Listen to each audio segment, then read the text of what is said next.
Halo, Sobat Indo Update. Kalau kita bicara soal Bung Karno, pasti yang terbayang adalah sosok pemimpin karismatik, orator ulung, dan tokoh penting dalam kemerdekaan Indonesia. Tapi di balik semua itu, ada sisi lain yang gak kalah menarik, dan jarang dibahas. Tahukah kamu, selama masa perjuangan melawan penjajah, Bung Karno gak cuma berjuang lewat pidato dan politik, tapi juga lewat penyamaran. Ya, Bung Karno pernah menggunakan hingga 17 nama samaran. Bukan karena iseng, tapi demi menghindari kejaran intel Belanda, menyusup ke berbagai wilayah, dan tetap bisa menyebarkan semangat kemerdekaan tanpa ketahuan. Nama-nama yang dipakai pun unik dan beragam, dari nama rakyat biasa, sampai nama yang terinspirasi dari tokoh besar. Dan setiap nama itu menyimpan cerita dan strategi tersendiri. Jadi, kalau kamu pikir perjuangan itu cuma soal angkat senjata, kamu wajib simak video ini sampai habis. Karena inilah 17 nama samaran Bung Karno yang membuktikan betapa cerdas dan licinnya sang proklamator dalam memperjuangkan kemerdekaan Indonesia. Namun sebelum itu, jangan lupa subscribe dan nyalakan lonceng notifikasinya agar tidak ketinggalan video terbaru dari Indo Update.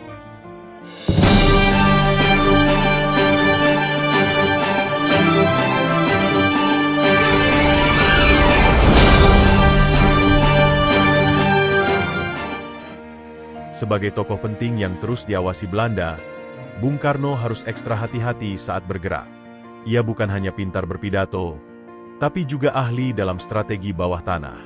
Salah satunya, menyamar. Berikut daftar 17 nama samaran Bung Karno yang digunakan dalam berbagai masa perjuangan. 1. Kusno. Ini adalah nama asli Bung Karno saat lahir pada 6 Juni 1901. Orang tuanya menamainya Kusno, tapi karena sering sakit, mereka percaya nama itu membawa sial. Maka namanya diganti menjadi Soekarno, dengan harapan hidupnya lebih kuat. Dan benar saja, setelah itu, Soekarno tumbuh menjadi pemuda tangguh dan penuh semangat juang. 2. Bung Karno. Bung adalah sapaan khas para pemuda pejuang kala itu.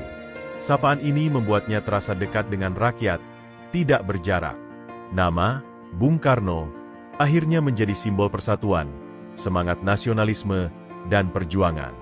Bahkan sampai sekarang, nama ini tetap lekat di hati rakyat Indonesia. 3. Insinyur Soekarno. Gelar insinyur ini ia peroleh dari Teknische Hogeschool te Bandung. Nama ini digunakan secara resmi dalam forum-forum nasional dan internasional, sebagai bukti bahwa Bung Karno bukan hanya pejuang, tapi juga cendekiawan dan pemikir kelas dunia. 4. Pak Cokro. Nama ini ia gunakan saat menyamar dan menghindari pengawasan intel Belanda. Cokro diambil dari gurunya yang sangat ia kagumi, H.O.S. Cokro Aminoto. Dengan nama ini, ia bisa masuk lingkungan pergerakan Islam tanpa menarik perhatian penjajah. 5. Abdul Rahman. Ketika bergerilya di daerah-daerah luar Jawa, Bung Karno memakai nama Abdul Rahman agar bisa lebih mudah diterima masyarakat lokal, terutama di komunitas santri. Nama ini sangat umum, sehingga tak mencurigakan bagi mata-mata Belanda. 6. Bang Karmin. Saat berada di Sumatera, Bung Karno memakai nama ini untuk berbaur dengan masyarakat. Bang Karmin terdengar seperti nama orang lokal biasa, dan dengan itu ia bisa menyebarkan ide-ide nasionalisme tanpa terdeteksi. 7. Pak Tua. Nama ini digunakan ketika Bung Karno menyamar sebagai orang tua, agar terlihat tidak aktif dan tidak mencurigakan. Dengan memakai kain lusuh dan jalan sedikit membungkuk, ia berhasil menyembunyikan jati dirinya saat harus melintas di hadapan penjaga Belanda. 8. Pak Dul. Nama rakyat biasa. Saat ia tinggal bersama petani dan rakyat kecil, ia memperkenalkan diri sebagai Pak Dul. Dengan cara ini, ia bisa hidup di tengah masyarakat desa tanpa satupun orang tahu bahwa mereka sedang berbagi rumah dengan sang proklamator. 9. Karman. Nama ini sering digunakan saat ia menyamar di kawasan pedesaan. Di era itu, nama Karman sangat umum dan tidak mencolok. Saat Belanda mencurigai keberadaan Soekarno di sebuah kampung, mereka tak akan menyangka bahwa Karman adalah tokoh nomor 1 yang mereka cari. 10. Karto. Seringkali digunakan saat Bung Karno berbaur dengan tukang becak, pedagang, atau buruh. Nama ini begitu sederhana dan membumi. Lewat penyamaran ini, ia belajar langsung tentang penderitaan rakyat kecil yang kemudian membentuk arah politiknya. 11. Dr. Soekarni. Nama ini digunakan di lingkungan akademik atau pertemuan-pertemuan intelektual yang diselenggarakan secara diam-diam. Dengan identitas sebagai Dr. Soekarni, ia bisa masuk dan menyebarkan paham nasionalisme ke kalangan terpelajar. 12M. Ali digunakan saat ia masuk ke komunitas pesantren atau kelompok keagamaan. Nama ini membuatnya terdengar islami dan tidak mencurigakan. Bung Karno memang dikenal lihai menyesuaikan diri dengan lingkungan yang ia masuki. 13 Cokro Aminoto kecil.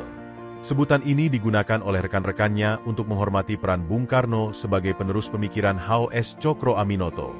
Ia sendiri bangga dengan julukan ini, karena memang banyak belajar dari sang guru tentang pergerakan dan kepemimpinan. 14 Wira Anggono. Nama samaran ini digunakan dalam surat-surat rahasia dan komunikasi bawah tanah. Wira berarti pahlawan, dan Anggono berarti kekuatan. Nama ini mencerminkan tekadnya yang tak tergoyahkan dalam memperjuangkan kemerdekaan. 15 Soekarno Gama. Nama ini muncul dalam dokumen-dokumen dan surat-surat pribadi saat ia ingin tetap menyembunyikan identitas aslinya, tapi tetap mempertahankan esensi namanya. 16 Marhaen. Nama yang bukan sekadar samaran, tapi juga simbol perjuangan. Marhaen adalah nama seorang petani kecil yang ditemui Bung Karno di Bandung. Dari sosok inilah ia merumuskan ideologi Marhaenisme tentang perjuangan kaum tertindas melawan sistem penindasan. 17 Pak Geblek. Yang satu ini unik. Bung Karno pernah menyamar sebagai orang geblek alias bodoh untuk menghindari kejaran Belanda. Dengan bersikap lamban, bicara asal-asalan, dan tampak tak tahu apa-apa, ia bisa lolos dari pemeriksaan ketat. Bayangkan, seorang pemimpin besar harus berpindah-pindah identitas demi menyelamatkan ide kemerdekaan. Bung Karno bukan hanya orator ulung, tapi juga master of disguise. Itulah 17 nama samaran Bung Karno, bukti bahwa perjuangan bukan hanya soal fisik dan senjata, tapi juga kecerdasan dan taktik. Kalau kamu suka konten sejarah unik kayak gini, klik like, share ke teman-temanmu, dan subscribe Indo Update biar nggak ketinggalan info menarik lainnya. Sampai jumpa di video berikutnya. Salam Merdeka!